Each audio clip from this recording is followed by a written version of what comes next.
So have you ever wondered what our lives will look like 10 years from now? Rockin' Dave Blair and producer extraordinaire Jim Walsh will join me. Where's Dave? In this futuristic vision. I think he's down the hall. We went to see a man about a horse. Yes, yeah. Remember that one? The old I do. See a man about a horse. He'll be joining us momentarily. Yeah, I the guess, little house so. out back with the half moon on the thing there. So are you looking forward to having stuff delivered to you by drone? Yeah. Have you thought about this at all? Oh, yes. Really? Yeah. I know we talk about it. That'd be right. Bring it right to the patio door. I don't even have to let it, buzz them into the front door anymore. And get them right to the patio door. Here, open the patio door, grab it, take it in. So there's this video circulating on YouTube. I think it was actually circulating on Facebook for a while, but it's a YouTube video. And it's about this gentleman who comes up to this house and introduces himself as a representative of the Postal Service. Okay. And actually says something along the lines of the Postal Service will now continue to, or will start to deliver mail by drone to you. Right. Have you seen this? No. Oh, it's hilarious. Oh. And anyway, and he goes, oh, and here it comes now. And the drone comes over, hovers over the house, drops all the mail on the lawn, and then flies away. And, of course, the gal is like, what is going on here, It'll be like your newspaper where it drops it there and it's all soggy and everything from the rain. Well, I'm only bringing this up because a few days ago I was addressing the North Dakota League of Cities up in Grand Forks, and it just happened to coincide with the first day that the golf course in Grand Forks, and it's too bad you weren't with me, Dave, but the golf course in Grand Forks was starting to offer drone delivery. You didn't get hit by a golf ball or anything? No, I wasn't by a hit drone. No, not that either. Oh. But you got out to either the 8th or the 15th hole, and you could order food by drone. Excellent. And it's crazy, but within 5 minutes, here comes the drone. Yeah. And it actually hovers above you. There's on your app. You order all your stuff on the app. So I ordered a ham sandwich, some chips, and a soda. And here this thing comes rolling over, and it hovers above you, and you hit the button, the green button, and this bag drops out of the drone onto the ground, releases it, and flies away. It's like the old airlift where they would fly stuff over and drop food on people. It was actually pretty cool. Yeah. And, it was breezy. It was probably 15, 20-mile-an-hour wind, and here comes this drone to deliver stuff. So, if you think that this is futuristic thinking, it's actually happening. Yeah. And so it's happening now. It's happening now. They're the first place in the country that have been allowed this service. The FAA was out there that morning watching how this whole thing was working. They're actually testing this service on this golf course, and if it does okay this winter, or this fall, you may see this soon at many golf courses and other places around the country as we start moving into this space. No, it's not for me. It's because the golf cart lady is just more attractive, and you can have conversations and that kind of stuff. And I'm not going to give a drone a tip. I was going to say, if you're going to send out for sandwiches, that's what you have a caddy for. That's why God made caddies. I'm not arguing any of this. But the younger people out there, Dave, probably won't mind drones so much. Yeah, one thing I've really come to know of all the years I played golf, which is going on 54 years. Oh, my goodness. Is that I've never seen a cart guy. Ever. That's amazing. Yeah. It is. I'm sure they're out there, but maybe on Women's Day. Yeah, maybe. I don't know, but that's pretty cool. Yeah, and we talked about the drones delivering mail. I saw that. That was like 3 years ago. I saw that episode. Right. Hey, I really think that's going to happen. I believe so, too. Yeah. This is just the start, everybody. This really is just the start of a system that's been put in place to actually deliver goods with a drone. And it was efficient. That's what was cool about it. I ordered my sandwich, paid for it. Here comes this drone, and delivered it to me. It was actually pretty cool. I love it. So even in a somewhat windy condition. It wasn't crazy windy, but it's 15, 20 mile an hour wind. But they can fly low enough to stay kind of out of that, right? Even the drone that I have, and it's not as big as the drone they were flying, but the drone I have handles 30 mile an hour wind pretty well, which is pretty amazing to me. So I've actually shot a lot of footage in that speed of wind, and the camera still is pretty steady in it. So I could see that being very big at like vacation resort areas, beach towns, campsites. I think just delivering pizza. Oh yeah, or beer, like you said, or beer and pizza. Yeah, they actually tried that on I think it was Lake Mille Lacs over in Minnesota last year, and they had a drone delivering beer to ice fisher people. Okay. Ice houses. Ice fishermen. Ice fishermen. Well, you can't call them fishermen. It's amazing how many women ice fish now. Fisher persons. Yeah, fisher persons. Persons of fish. And fishmongers. but they were shut down within a day or two because they didn't have approval for it. But they were delivering alcohol. Well, that and they can't deliver alcohol yet at the golf course either, because the problem is identifying if the person on the side is old enough to accept it. So okay, and I think that's legit, and that's probably what the reason was on the lake too. And they hadn't really gone through the proper channels to make that happen. But it's interesting, and that would be another area where they're going to do these case studies basically in spaces that it won't impact, like a drone falling out of the sky or something that hurts somebody. So ice fishing would be one of those, right? Yeah. So just like a golf course. So I would think that as we move forward, you might see it more and more on lakes and things as well. So do you think they're going to have issues with drones in 20 below weather? Yes. Yeah, absolutely. Okay. I've taken mine out in that cold weather, and they're going to have to figure something out about heating the drone or something like that, because mine really had a hard time just flying. Cool. I think the plastics on it are more rigid. And the battery length for sure was greatly diminished. Right. Getting hot food delivered, I would think, would be an issue too. Yeah. So they're going to have to figure that out. But it's no different than like an electric car, right? I mean, they have the heater packs on the batteries and that type of thing. Yeah. So if they're going to get serious about delivering in cold weather, they would have to put some type of heaters and that type of thing on the drone too. So yeah, I think that's pretty cool, and it really does usher in an era of what we've been talking about for a long time. And it was pretty cool. I have to admit, I was kind of juiced about doing a speech to the League of Cities. I find it interesting that after all these years they're listening to us geeks now, or at least they're pretending that they're listening to us. Yeah. But you always get to do stuff the first time. That's first true. First ride on the bus. Yeah, I know. It's cool. I don't know. But I really was impressed, and I was actually the first person to use the app up there. I mean, other people, they were using the walkie-talkies to talk back and forth. Oh, yeah. But they recognized who I was and said, "All right, you get to do the app." The app was still in Icelandic. The people who wrote it were actually out of Iceland, and so I had to be coached a little bit about how to use the app. But how to use the app there? Yeah, how do they talk in Iceland? But I'll tell you, how do you speak Icelandic? We're from Reykjavik. There you go. There you go. After the break, everybody, we'll continue our discussion. Try that again. I'm speaking Icelandic there too.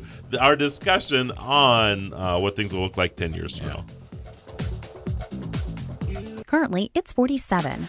Here's Sean Hannity, weekday afternoons on SuperTalk 1270. Follow the Guru of Geek at Facebook.com/The Tech Ranch or Twitter at Guru of Geek or TheTechRanch.com. Here again is your Guru of Geek, Marlo Anderson. And we want to thank everybody who follows us across the country and around the world on the Blueberry Network, on the Tech Podcast Network. If it's Tech, it's here. We're on TuneIn, iTunes, Roku, Apple TV, and our own app, Radio Pup, and SuperTalk 1270. All kinds of places you can catch us. Yes. Oh, Jim. I am behind the curve. I always have been. Last week, though, I had my first Uber experience. Really? And it was great. So where'd you Uber? I Ubered from here to the garage to pick up my car. Okay. And from here to downtown Bismarck, 2nd and Main, my guy down there, Johnny's Speed Shop. Cool. And I called Uber, and they were here like within 10 minutes. And the guy was great. That's nice fantastic. Car, nice clean car. Yeah. Got in, super friendly. Yeah, and we just had a little chat there, and I paid for it online. Yeah, with I got the app. Good. And it was super convenient. I can't believe I've been missing out all these years. Yeah, you don't need a car anymore. Yeah, you That's really, right. you actually don't. I know. If you figured this out, and I have. What I'm paying for that stupid car now, every time it breaks down, I may as well just do Uber. Well, this is what's funny about this, right? If you're spending, I think I figured it out. If you're spending about $750 a month on your vehicle, which most people do. I mean, Yeah. when you consider the payments, the gas, the insurance, all this other stuff that you do in that car, right? For the average person, it's actually cheaper to use Lyft and Uber. Isn't that something? Yeah.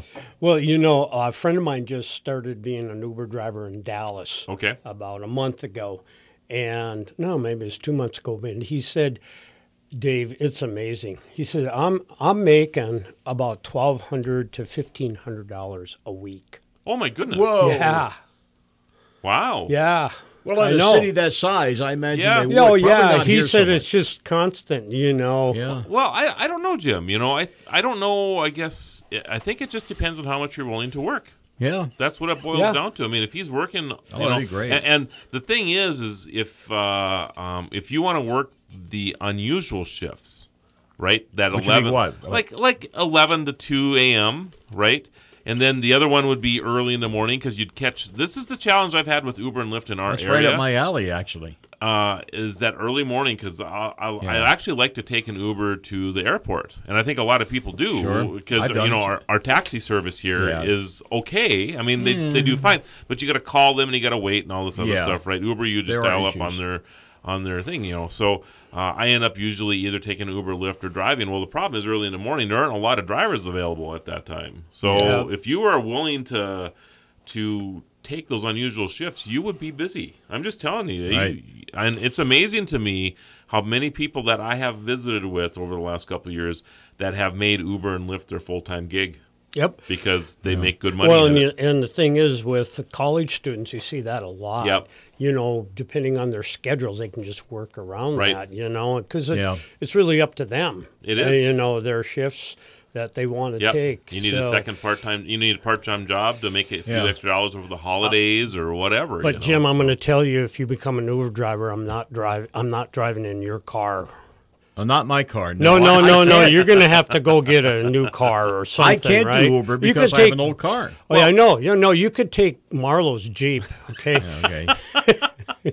I don't know if you knew this, Jim, but they actually give you a car. Yeah, but don't you have to drive so many hours a week before you get the car? Well, I think I don't know for a fact on how that works, I guess, but I don't think you have to. I don't think you have to like pre-qualify. Like you have to have a track record. You just have to commit to it, and then you get the car. So, cool. But I'm not sure, how available that is. The other thing I heard a rumor the other day that Uber will now be available across the entire state of North Dakota pretty soon. I thought it already was. Not across I'm talking even rural towns. I mean the little towns. Yes. So right now it is just in some of the major towns. If that is the case, North Dakota, I think, will be the first state in the country that will have Uber service across the entire state. Yeah. So isn't that something? Head of the curve again. So you will be able to catch the challenge is getting that driver, of course. You might be in a town of 38 people and there's no drivers, so it doesn't do much good. The interesting thing I just popped in my mind is with my daughter being in a wheelchair, it's really hard. But, man, if you could come up with a van, which they have, that you could become an Uber driver for disabled. Right. Yeah. Oh, my gosh. Yeah. That would be. That's hey, we're going to start that. That's interesting. So let's just, since we're on this topic, and it is actually one of the topics looking forward 10 years from now, and we've touched on this a little bit. I'm curious, are we going to need 2- and 3-car garages anymore? Because to collect all the stuff that we have. Cause my one stall, don't laugh at me because I bet you your stall's full of stuff too. It is. Okay. I'm not arguing with that. Same here. But I mean, will we need it for cars? I agree. Because 10 years from now, we're going to have autonomous vehicles. Lyft and Uber have invested heavily into autonomous technologies. It won't probably replace the person everywhere, but there'll be places that you'll be able to actually dial up a car, and it'll get so good that when you need to leave for work in the morning, your car will be there. at that time when you leave for work and things like that. If you think about the cost that associated with 2 or 3 stall, I mean, you could eliminate, lots of money by having 1 stall. And this goes to everything we were just talking about. I mean, you talk about the $750 a month you pay for your car. I don't even know if that's a realistic number, because I think a lot of people pay more than that to have a car. I mean, if you fill gas twice a week, I mean, that's $60 to $100 a week right there in fuel expenses alone. Your insurance is easily $100 a month, So I don't know. I'm just throwing those things out. Maybe it's not for you, Dave, but I just keep thinking about this stuff, right? I think it is. So you take out that cost of another garage. Yeah. I mean, what does that cost you on a monthly basis? That's what I'm saying. You got that wasted space, right? Too. The wasted space, all this other stuff. And then, so you build your homes with that 3D printer in the future, because you won't need a stick-built home anymore, because 3D printers are going to be building our homes. We'll be talking about that shortly. Yeah. You can design these amazing, incredible spaces for, in 1,500, 2,000 square feet, because you're not even going to need really a garage in there anymore. Right. Because if you're in, somebody, especially in the cities where you have the ability to get a Lyft or Uber or whatever is going on with you at that time, and the other thing is, I think most people will always still have 1 car for long trips. Yeah. For sure. But the short trip stuff, and maybe not. Maybe, I don't know. I have a lot of friends already, and I do this occasionally too, where I'll rent a car if I'm going on a road trip. Well, you think about it, the wear and tear that you're going to have on your car, and then you get a nice car that, is dependable. Sometimes $35-$40 a day. That's not a bad price to drive 500 or 1,000 miles in a day, and don't put It'll it on be your just car. like people rent cars now, but mostly it's people who are visiting other towns. Right. If you're in California for a couple of days, I would assume you rent a car. I almost always rent a car when I'm there. Yeah. Yep. So. Well, you don't take Uber. Well, if I'm flying in just into L.A., then yes. Yeah. Yeah. Because I don't like driving in that town at all. Man. But if I'm coming in, if I go to Vegas first or something and then drive, then I'll drive over. But I'll generally park the car at the hotel and then take Uber from there, because I hate driving in LA. I just can't. It's crazy. Stand Probably that a lot like driving in New York. I've never driven in LA. I've driven New York. It's a mess. Oh yeah. It can be. I will say LA is worse. I'm just telling you. I just think LA is worse. I agree. I agree. The other bad city is Boston. Yeah. Ooh, my gosh. Philadelphia can be very bad. I've never been to either of those places, and they're on my bucket list. Well, Philly's my hometown. I can tell you all about the Schuylkill Expressway, where they say basically if you want to get there on time, just park the damn thing and get out and walk. Well, it's interesting, in that part of the country, a lot of the roads were trails at one time that led to water, so the horses... Well, like here, yeah. Yeah, like here, but the thing is that your cities are 200-plus years old, right? Yeah. Or, in that part of the world, where here they're not. They're older than the country, yeah. Right. So... As a result, you basically, and that's the problem you have today, is you got buildings that are 200, 250 years old, that are crammed next to each other, and they just can't make the roads any bigger. We have some of that here, but by the time we were being settled, we were already using, carts and trains and everything else, so it wasn't as big a deal. But in the eastern part, and especially in Europe, you get to Europe, you can barely walk through some of those places where they try to fit cars through. I mean, it's just incredible. Well, I know in Philadelphia, they got some neighborhoods there that are just barely wide enough for one car. That's correct. And it's because they were just riding horses. That's what it was. And they built these houses or buildings in such a way that 2 horses could go past each other. So, yeah. Wow. We're going all over the place today. We are. We're supposed to be looking into the future. We're taking 200 years of the past today. So, hey, when we come back, I got to talk to you about this new communication service for the SMPs. It's going to change and it's just being launched today. Yeah, that's cool. And, of course, we're going to be talking about 3D printers as well. Yeah, we will. Because we really need to get into that space about what a house is going to look like in the future. Yeah. And we're probably going to scare a few people about this because, and I'm just going to give you a little teaser, it'll cost less to build a brand new house than it will be to buy an existing house. And it'll be a lot less. So come on back, everybody. Currently, it's 47. Dave Ramsey is heard here. SuperTalk 1270. We're back to the Tech Ranch. Stream this program now at supertalk1270.com. Here is your guru of geek, Marlo Anderson. And you never know, we're going to be talking over break. Today it was root beer versus birch beer. Birch beer. Birch beer it's like root beer, but it has a little bit of a mint flavor to it, and it's kind of a drier flavor overall. There used to be a pizza place in my hometown that served nothing but birch beer with their pizza. It was great stuff. And of course, I have a can of A&W sitting right next to me here. And, I've always been a fan of A&W. Yeah, I do too. Yeah. Frost Top has always been my favorite, though, but you can't find it anywhere. So I think it's I like Never had that one. I've had I like Stewart's. I like IBC. When I was a little kid in Florida, they had the drive-in A&W places all over. Yeah. And you couldn't drive a block without seeing one, and we used to hit them all the time. Yeah. You have a favorite root beer, Dave? Shasta makes a Shasta, good root beer. Barks. Shasta. I don't mind Barks. Yeah, I guess Barks, either, but Barks no, is Barks is very big in New Orleans. Okay. Yeah, they drink it everywhere in New Orleans. I always forget about Shasta, actually. Shasta, When I was a kid, that's what I drank was Shasta root beer. Easy on the syrup, easy on the gas. That's right. Anyway, we're talking about what the future will look like 10 years from now in the technology Well, I'll be space. drinking root beer. Yeah, I will be Dropped too. off by some drones. drone, Yes. but that's right. The root beer will still be there, hopefully. So we were just talking about, right before the break, about what your house is going to be looking like probably in the future, 3D printing. But you had mentioned something, Dave. Well, it's kind of about interesting how communications. we look at stocks and what kind of classifications they have. So S&P is just announcing today that they're making a change the first time since 1999. They're creating a new communication service sector, which will replace the current telecom sector. Oh, okay. And will include some of the biggest stocks, including Facebook and Netflix.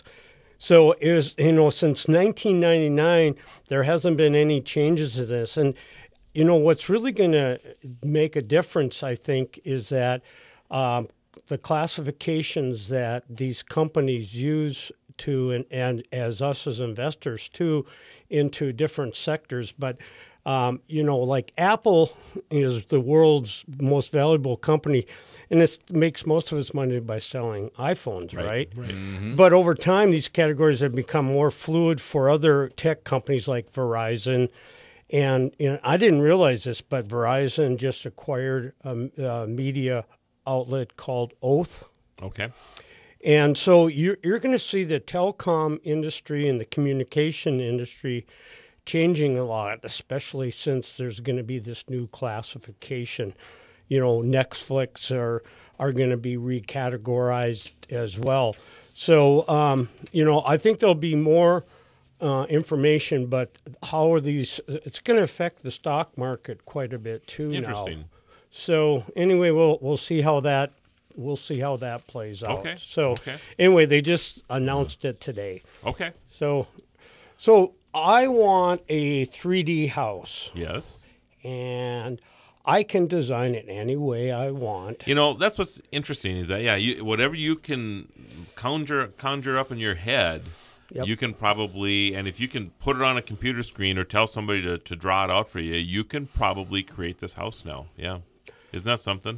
It's amazing, and we were talking about this a couple weeks ago about what's going to happen in both Mars and the Moon about creating structures out there, right. and this is going to make it, very easy to do a lot of that stuff. And of course, if we're going to get into space travel a little bit, the moon, colonization of the moon is probably a lot more practical than Mars right now. Right now it is. Yep. And it wouldn't surprise me if sometime in the near future we're going to be talking about that a little bit more, simply because of the possibility of having 3D printers up there. Well, they say that we have a great advantage in having a moon like the moon that is big enough that we can put all these bases on it, yet the gravity is lighter, so we can use that for our starting off point, our jumping off point, to travel to all the other planets. That's correct. And I expect that that's exactly what's going to happen. Yeah. First So, step is to get back to the moon and set up shop there. But it's funny when you talk to people with NASA and also SpaceX, they think of the moon as like nothing. they're like, well, okay, I guess we can plan to go back to the moon again. We'll send one of our spacecraft around it if that's what it takes, and we'll start working that direction. It's just like it's an easy thing to do, and we haven't been there. Well, the technology's already there. We've already done it once. But we haven't been to the moon in what 45 years? 45 years. 45 years. December 72. So 45 years. Yeah. So That's amazing. It was interesting when we had Impressive. the astronaut on, Steve, and he was kind of talking about that too, even though he's not with NASA anymore, but talking about all of the things that they're doing in regards to setting up the next station on the moon. Yeah. And really haven't heard much about that, but it makes total sense to go that direction. Right. And now there's talk about this private, this SpaceX SpaceX flight to the moon. Yep. That somebody, some Japanese billionaire, basically bought space on the rocket. Him and he and I think some of his friends didn't they are sell gonna 6 fly. or 7 of them? There's And gonna be a bunch of them. I think there was I think they were selling them for $1 million a piece, but it doesn't cover the cost of the entire flight. But it you know, maybe as the cargo piece of it, it covers that cost. First private citizen to go to the moon and back. Isn't that something? Yeah. Yeah. All kinds of cool things. But yeah, 3D printed house. So if you're Google and you want to print a big G for your office building, you can do that now, right? Or whatever. So you'll be able to do those kind of crazy things, and expected costs are 50 to 70% less than what we are building a house for right now. And that's the scary thing to people who have homes right now, because you own a home that you can possibly build for, and I'll just take myself as an example. You know, maybe 10 or 15 years ago, the home I'm in cost $200,000 to build, right? Yeah. But now it's worth a lot more because of where we are at. Sure. Right. And so then the 3D printer comes along and can print the house that I could build for $200,000, even though my house might be worth $400,000, but it was built for $200,000. Now it can be built for $100,000. And in one day. Well, or at least a week. Well, it's in a 2,500 square foot home, in one day. I mean, you have pictures right here or that you're looking at right now. Yeah. But regardless, a week, rather than waiting 2 months. Oh, yeah, it's amazing, and it can be, again, I mean, look at the house that you're looking at right there, Dave. It's pretty cool looking. It's 2,500 square feet. Yeah, it's got that space look to it. Yeah, it's got that futuristic Jetsons kind of look about it. It does. And because you can get really creative with 2,500 square feet if you can design how you want to and not have to worry about 90-degree angles and all this other stuff that have to go into a house right now. Right? Well, it was interesting because you were playing with your 3D printer at Disruptwell, and you were making bow ties. Bow ties. He's got one for you too. A bow tie. Yeah, a 3D printed bow tie. Yeah, it's purple for the Vikings. Yeah, cool. I know. Well, I like the taking Vikings. taking that and flushed it down the toilet yesterday. I brought some more bad luck to them. They have not won a game since I printed that tie. Yeah, I know that. Yeah. So let's change colors or something like that. But, it took a long time to print that. About 4 hours. About 4 hours. Yeah, right. Obviously, there's a lot of great 3D printers out there that can print bigger and faster. Right. It depends on how much you want to spend on it. Like, how much was your 3D printer? Probably, I mean, I built that, but the parts were about $300. See? I mean, that's very affordable. Right. Yeah. Oh, yeah. I mean, if you want the same printer that I have pre-assembled, probably costs you about $500 or $600. But I can print 1.5 feet tall with that thing, So if I want to, and these 3D printers for homes are huge. Absolutely, they have to be. Yeah.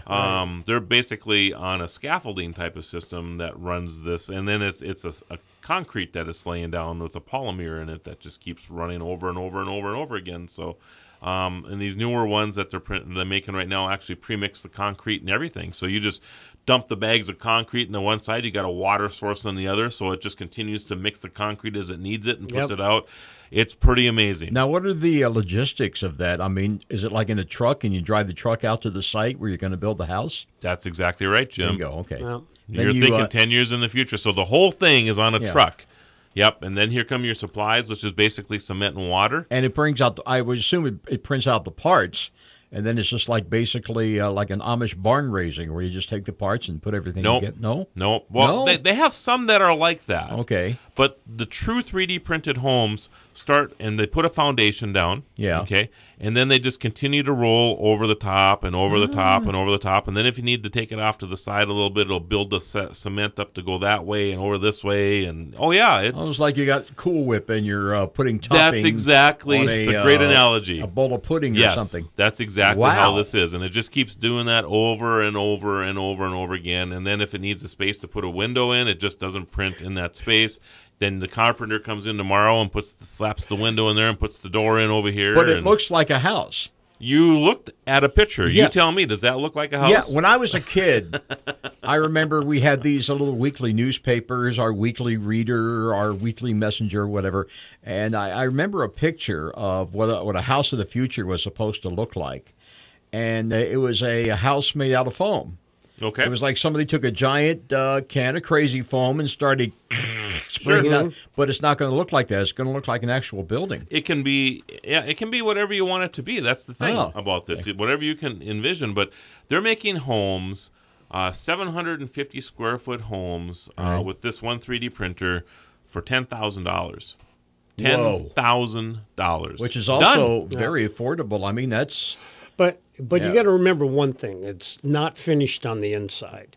Well, this $10,000 included the finish piece of it. They built the whole, even the little deck that was on the outside of it was all done for $10,000. Yeah. What about allowing for the electric wiring and all that? So some of the 3D printers actually do that within the 3D printing itself. So it'll actually lay that down. It puts in the plumbing and all of it, all at the same time. Pretty amazing. So after the break, everybody, we will continue this conversation about 3D printing and who else? Who knows where we're going to go? Maybe back another 200 years. Who knows? Currently, it's 47. The Red River Farm Network. Ag News is here on SuperTalk 1270. Follow the Guru of Geek everywhere he goes. Post your comments or questions at thetechranch.com. Once again, your Guru of Geek, Marlo Anderson. And today we're taking a glimpse into the future, and producer extraordinaire Jim Walsh, Rockin, Dave Blair, and myself, we're all kind of just talking, and we just finished a conversation about 3D printing of houses. And I think the biggest thing that people are going to have to understand is that if you have your nest egg in your house, and 10 years from now, people are able to build that house for a lot less money. Yeah. What is that going to do to the housing market? So much for flipping houses. I think that you're right. Yeah. That's probably not going to be a viable thing 10 years Yeah. from now. Because, again, the cost of printing houses is going to be so dramatically less. Well, I think a cost-wise. lot of it will be your location. Because it's funny, I just saw a really nice house up the street from me, and all brick, and it looked like a great house. Yep. They just tore it all down now. Yep. But it's right across the street from Cathedral Church. It's a great location, school right there and everything. So it's more about your location than it's going to be about your house. I agree. And it might be where instead of flipping a house, Jim, you're going to buy the property and tear down the house and then build a brand new structure because the new structure might only cost $50,000 or $100,000. Well, think about the construction business, what it's going to do to that. It'll be extremely disruptive If to you're a bricklayer or a Yep. carpenter, what it's going to do to your line of work. What else? Again, people selling and buying real estate. So that'll be interesting, too, because I think we're going to be in this generation, where we're going to get caught in this. But you start thinking 20, 30, 40 years down the road, right? Well, it's not going to matter to us. Right, 20 or 30 or 40 years down the road, right? But people who could never afford a home in the past will be able to afford a home now. That's what's interesting about this, right? And businesses who couldn't afford to build something, or maybe not even get off the ground, all of a sudden you can build a structure for $20,000 or $30,000. Yeah. Oh my goodness! Because a business with the commercial needs of it they don't have to have the fanciness of a house, for example, right? So, I mean, it's going to really change things. So I'm not sure. I haven't really. I think the one thing I think it's going to hurt big towns right away, but I think it's going to help small towns. And the reason I say that is that if you take and build, and this is in North Dakota, but I think this is true across the country. if the average selling price of a home in a small town like Steele, North Dakota, right, is $100,000, right? There is nobody building a new home there anymore. Because if you build a new home, it costs $200,000, $300,000, $400,000 to put a new home up, and then when you go to sell it, you're going to get $100,000 for it, right? Yeah, that's what's going on right now, right? So, and the other thing that could be interesting, and this is happening, with people that have a lot of money, is having two homes. Okay, you got one in Phoenix, and you got one in here in Bismarck, Mandan. Yeah, but the affordability now, you could have two houses, right? So you could. Back and forth. The other interesting thing we talked about, what kind of jobs could be eliminated, but another thing is what's the insurance rates going to look like? They're going to look like they're going to be a lot different then too. If you can keep these structures from burning, right? Yeah, right, and any hail damage or tornadoes or whatever, absolutely, all that kind of stuff. So they can take that into account. Plus hurricanes. You look at the devastation that happened with Florence, right? And that kind of stuff. Well, now you just come in, hey, I love this property. Bulldoze a house, put one down there again, and the next tornado or the next hurricane that comes, hey, I'll just build a new home. Right, exactly, exactly. What about something as mundane as just insulating your house from the elements? When I was in college, I remember, I think it was a geography class, some professor telling me that if your home could be perfectly insulated, airtight, you would need an air conditioner in the winter because your body heat would make it unbearably warm. Now, I'm wondering if the new technology that we're talking about, how that's going to work with insulation, in terms of keeping out the elements, the cold and the heat and so on. So I'm not sure. So there's a bank in North Dakota that was actually built in the 70s. It was in downtown Minot, and they actually captured body heat. As amazing as that was, and they turned it into so this technology you're talking about has been around for actually quite a while already. Oh yeah, well they were talking. Like I say, I was in college in the 70s, and they were talking about right. So I'm not sure actually, Jim. I think there is something about. Yeah, you have to have that exchange of air going on too. Yeah, I mean, so you got to be able to pull air in from the outside because we all need to breathe and things too. So sure. But yeah, I would say that it's probably going to be our utility bills are going to go down. Our homes are becoming even more energy efficient. There's just all kinds of things that are going to happen, with this technology. There's no doubt about it. Maybe it'd be like the old fallout shelters where you actually had to, crank through the air for a few minutes every day just to get enough fresh air to get by, or maybe they'll do it automatically. I don't know. That's funny. You know what I'm talking about. Oh, yeah, absolutely. Absolutely. Well, they still have fallout shelters around. Yep. Yeah. But interesting, a lot of, and this is kind of getting off track a little bit, we're talking about houses, for tornado shelters. Right. Yeah. You could build one. Well, your house, nice if it's going to be out of, your house itself could be one, or you just build a room inside your house. Yeah, it's part of the building extension design. To your basement. Yeah, exactly. You just go down the basement, go into the shelter. Yeah, I think that these are all realistic things nowadays. Okay, 3D printing. Yes. 3D cards. Yes. Yep.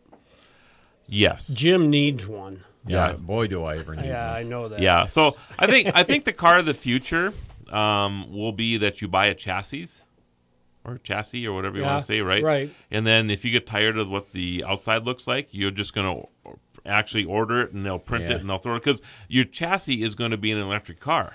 Yeah. Right. And you can just change the skin. So Jim wants giant can of crazy foam again. Yeah, exactly. And you'll be able to if Jim wants a sports car, here you go, Jim. Alrighty. Here's your sports car. They'll be and you talk about changing of businesses, right? Even the car model is going to change. Body shops, because we're going to have autonomous vehicles, aren't going to be as busy because there aren't as many crashes, right? Right. So instead, the industry will actually change and flip to the body shop will be, well, Jim, you've had your car, this look on your car for a year now. For $800, we'll print you, so it looks like a pickup, and you can drive around in a pickup. You don't have to change anything else. We'll it sounds like you're going to flip it like you would an iPhone. Yeah, that's exactly right. because you'll change. You get tired of what your car's. I mean, and we all get tired of it. I mean, my car isn't even a year old, and I was actually thinking about what it'd be like to have a new car the other day, and I'm like, wow. I want yours. Jim, then you can have mine. Oh, and then okay. you can pass yours down to somebody else. You know? Hey, we talked, the interesting thing, and this is a great topic that we'll have to re-engage in another time on 3D printing, but, we talked about 3D organ parts. Yes. And then 3D cheeseburgers. Right. Woo! Hey. We'll be printing our food in the future. Yeah, but a Juicy Lucy in 3D. Oh, yeah. Yeah. That would With be the amazing, two patties right? and the cheese between the patties. Yeah. I don't know if they'll be able to do it quite. Well, you never know. I mean, they could print the burger and then fry the burger, right? Yeah. Right. I guess that's possible. But it's still going to be a cheeseburger. Right. It's still going to be edible. Right. Yeah. I don't know. It's just the things that are happening out there, and 3D printing is going to make a big impact on our society. It's gonna change everything as we know it. I mean, we're looking at how about 3D printing a road that's on here. I mean, and they're already making this. I mean, here's a little device right there, Jim, What would the road be made of? Well, this one is made out of bricks. Okay. Yep. So they're just throwing bricks into this big hopper, and you can see it's just laying down that brick cobblestone. Yeah. Well, type of actually, road, but- there's some technology now where you take soils and everything, Right. and then you just lay it down. Right. Yeah. And you're so reusing a lot of your materials that you've had. And the you just put it back down there. Left-hand side here. See Yeah. the 3D printed bridge? Yeah. Yeah. So the machine, the 3D printer, is actually on the part of on the very outskirts of the bridge, printing it as it goes across the canyon there or whatever. Right? It's amazing. It's Printing just it as you're going across. printing it as you're going across. Yeah. So Yeah. watch out, Jim. Yeah. Your wife might want a new gym 3D printed. Oh, yeah. Just order a new robot and call it Jim, right? Yeah, exactly. Hey, Jim, come here. Yeah, we haven't even got into robots yet. No, I know. We didn't get into nanotechnologies. Oh, yeah. No medicine. Hey, robot. We could just talk about 3D printers for 3 or 4 shows, I think. So, hey, it's been great, guys. Yep. Everybody Hey. have a great week, and just stay warm, because I guess Yeah. it's a little chillier Oh, than no, normal. it's just a beautiful time of the Yeah, year. it is. All right, take care, everybody.